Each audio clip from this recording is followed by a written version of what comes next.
பெண்கள் இப்படியே சென்று கொண்டிருக்க கூடாது அல்லவா? அதற்காகத்தான் நாம் சொல்லுகின்றோம் சில கருத்தரங்குகள், சில கேள்வி பதில் நிகழ்ச்சிகள், பெண்களுக்கு பெண்கள் மூலமாகவே பயான்கள், அவர்களுக்கு சில கவுன்சிலிங்குகள்.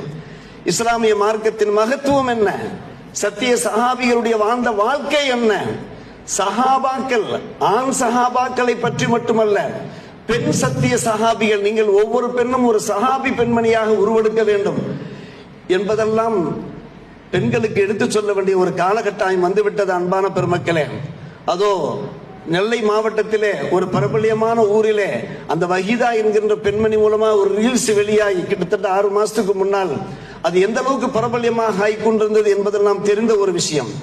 இதெல்லாம் சமூகத்திலே பகிரப்படுகிறது, பகிரப்பட்டு தாக்கப்படுகிறது. வெறும் தாக்குதலோடு நம்மை நாமே தாக்கிக் கொள்வதாகத்தான் அர்த்தம். இது நம்மை நாமே எப்படி இஸ்லாமிய பெண்களை தாக்கும் போது அது நம்மை நாமே தாக்கிக் கொள்வதாகத்தானே அர்த்தமாக ஆகும்.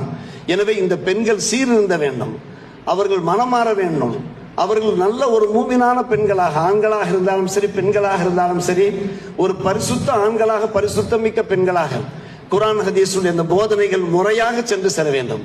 இறையச்சம் நல்ல முறையில் அவர்களுக்கு போதிக்கப்பட வேண்டும். நாம் கூறிய பிரகாரம் குர்ஆனுடைய அந்த வரலாறுகளை அவர்களுக்கு எடுத்து சொன்னாலே போதுமானது. குர்ஆனிலே இறை தூதர்கள், அவர்களுடைய இல்லத்தரசிகள் மற்றும் அல்லாஹுவால் அறிமுகப்படுத்தப்படுகின்ற, அடையாளப்படுத்தப்படுகின்ற சில நல்ல பண்மணிகள், மாது சிரோன்மணிகள், அவருடைய வரலாறுகள் எடுத்து சொன்னாலே அந்த பெண்களுடைய மனசிலே ஒரு நல்ல மாற்றங்கள் ஏற்பட வாய்ப்பு இருக்கிறது. இதை கவலையோடு ஒவ்வொருவரும் பரிசீலிக்க வேண்டும்.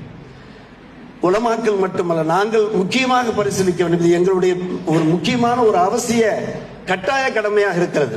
அதே போல் நிர்வாக பெருமக்கள் மட்டுமல்ல, ஜமாத்தார்கள் மட்டுமல்ல, ஒவ்வொரு ஜமாத்தாரும் அவருடைய குடும்ப பெண்மணிகளை பற்றி நாம் நன்கு யோசிக்க வேண்டும்.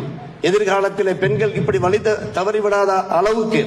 எனவே 2-3 தலைமுறைக்கு முன்னாலே நம்முடைய தாய்மார்கள், நம்முடைய பாய்மார்கள் எப்படிப்பட்ட ஒரு பரிசுத்தமான ஒரு வாழ்க்கை, ஒரு நல்ல வாழ்க்கை வாழ்ந்தார்களோ அந்த வாழ்க்கை திரும்ப வேண்டும் என்கின்ற ஒரு பாடத்தை இந்த எலெக்ஷன் மூலமாக நாம் படித்துக் கொள்கிறோம். ஒரு பக்கம் எலெக்ஷன் கவலையோடு நாம் எல்லோருமே வாக்குப்பதிவு செய்திருக்கிறோம், தொடர்ந்து துஆ செய்தவாறு இருக்கிறோம். யா அல்லாஹ், இந்த எலெக்ஷனுடைய முடிவு ஒரு சிறப்பான ஒரு முடிவாக அமைய வேண்டும். முஸ்லிம்களுக்கு அனுகூலமான முறையிலே தீர்ப்பு வெளியாக வேண்டும், ரிசல்ட் வெளியாக வேண்டும். தமிழகத்திலே மட்டுமல்ல, எந்தெந்த மாநிலத்திலே எல்லாம் தேர்தல் நடைபெற்றிருக்கிறதோ அங்கெல்லாம் நல்லாட்சி மலர வேண்டும்.